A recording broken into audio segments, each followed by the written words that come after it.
Health insurance அப்படின்னு எடுத்துக்கிட்டோம்னா அதில் நிறைய டேர்ம்ஸ் இருக்குது. அதில் முக்கியமான ஒரு சில டேர்ம்ஸ் பார்க்கலாம். அதுக்கு என்ன அர்த்தம் அப்படிங்கிறத பார்க்கலாம். கோபே அப்படின்னு சொல்லுவாங்க. அதாவது 60 வயசுக்கு மேற்பட்டவங்களுக்கு பார்த்திங்கன்னா அவங்களுக்கு வர பில்லில் ஒரு 10% வந்து கம்பல்சரியாக வந்து அந்த பேஷண்ட் அவங்களே கட்டுற மாதிரி இருக்கும். அதுக்கு பேர் தான் கோபே அப்படின்னு சொல்லுவாங்க. வெயிட்டிங் பீரியட் அப்படின்னா குடல் சம்மந்தமான நோய்களுக்கு 2 வருஷமும், நீ ரீப்ளேஸ்மெண்ட் போன்ற நோய்களுக்கு 3 வருஷமும் நம்ம பாலிசி எடுத்ததுலேருந்து 3 வருஷம் வெயிட் பண்ணியிருக்கணும். இந்த காலத்துக்கு தான் வெயிட்டிங் பீரியடுன்னு சொல்கிறாங்க. ரூம் ரெண்ட் கேப்பிங், அதாவது சில பாலிசிகள்லாம் பார்த்திங்கன்னா எவ்வளவு சம் இன்சூர்டு எடுத்திருக்கோமோ அதில் 1% அப்படிங்கிற அளவுக்கு தான் நம்ம ரூம் ரெண்ட் இருக்கணும்.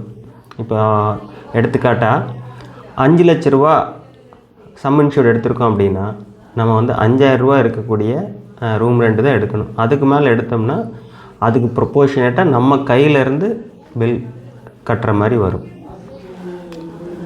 கன்சியூமபிள்ஸ் கவர் அப்படின்னு ஒன்று சொல்லுவாங்க. கன்சியூமபிள்ஸ் அப்படின்னா என்னென்னா இந்த ட்ரிப் செட்டு, இன்ஜெக்ஷனு, இந்த மாஸ்க்கு, இது மாதிரியான ஒரு 68 ஐட்டங்கள் இருக்குது. அது நார்மலாக அந்த கவர் நம்ம அவுட் பண்ணல அப்படின்னா அதுக்கெல்லாம் வந்து நமக்கு பில்லுலேருந்து கழிச்சிருவாங்க. ஸோ நம்ம எந்தெந்த பாலிசியில் இந்த ஆப்ஷன்ஸ் கிடைக்குதோ அதை நம்ம எடுத்துக்கிற பட்சத்தில் நமக்கு அந்த பிடித்தம் இல்லாமல் இந்த கன்சியூமபிள்ஸுக்கும் பில் செட்டில் பண்ணுவாங்க. பிஇடி, ப்ரீ எக்ஸிஸ்டிங் டிசீஸ், அதுதான் பிஇடின்னு சொல்லுவாங்க. அதாவது பாலிசி எடுக்கும்போதே நமக்கு இதெல்லாம் இருக்குது, நோய் இருக்குது அப்படின்னு சொல்லிட்டோம்னா அந்த பாலிசிலேயே அது மென்ஷன் ஆகி வந்துடும். அது வந்து அந்த நோயின் தீவிரத்தை பொறுத்து அதுக்கு பர்மனெண்ட் எக்ஸ்க்ளூஷனா இல்லை 3 வருஷத்துக்கு அதுக்கு வெயிட் பண்ணணுமா அப்படிங்கிறத அந்தந்த மருத்துவ காப்பீட்டு நிறுவனங்கள் முடிவு செய்வாங்க. டிடக்டபிள் அப்படின்னு பார்த்திங்கன்னா நம்ம வந்து அந்த ப்ரீமியத்தை குறைக்கிறதுக்காக நாம் வந்து ஒரு 50,000 அல்லது 1 லட்சம் பில் அமௌண்ட்டில் நாங்களே கட்டிக்கிறோம் அப்படின்னு சொல்லி இந்த பாலிசிதாரர் சொல்லும்போது அந்த கம்பெனி வந்து அந்த ப்ரீமியத்தில் உங்களுக்கு ஒரு குறிப்பிட்ட பர்சன்டேஜ் குறைச்சிக்குவாங்க.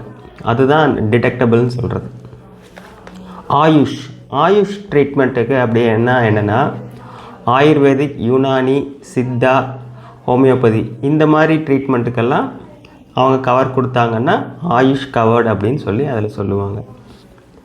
மாடர்ன் ட்ரீட்மெண்ட், நிறையா பாலிசிஸில் பார்த்திங்கன்னா அந்த மாடர்ன் ட்ரீட்மெண்ட் அதெல்லாம் என்னென்னு பார்த்தோம்னா இப்போ லேட்டஸ்ட்டாக மருத்துவத்துறையில் வளர்ச்சி அடைஞ்சிருக்கக்கூடிய நோய்களுக்கான மருத்துவ முறை இருக்குது இல்லைங்களா, ரொபாட்டிக் சிகிச்சை அந்த மாதிரி இதுக்கெல்லாம் பார்த்திங்கன்னா நிறைய இதில் கிடைக்காது, கிளைம் கிடைக்காது. அந்த எதுலாம் கிளைம் கிடைக்குதோ அதில் வந்து அது போட்டிருப்பாங்க மாடர்ன் ட்ரீட்மெண்ட் கவர்டு அப்படின்ட்டு. குமுலேட்டிவ் போனஸ்னால் என்னென்னா நம்ம கிளைம் பண்ணாத ஒவ்வொரு வருஷமும் 20% 50% வரைக்கும் போனஸ் கொடுப்பாங்க. இதுக்கு பேர் தான் அந்த குமுலேட்டிவ் போனஸ். அதிகபட்சம் 100% கிடைக்கும். அதாவது இப்போ 10 லட்ச ரூபா கவரேஜ் எடுத்திருக்காங்கன்னா 2லேருந்து 5 வருஷத்துக்குள்ளே அது வந்து டபுள் ஆகிரும் அந்த சம் இன்சூர். சில கம்பெனிங்க எக்ஸ்ட்ரா குமுலேட்டிவ் போனஸ் கூட கொடுக்குறாங்க. அது வந்து பிளானுக்கு பொறுத்து அது மாறும்.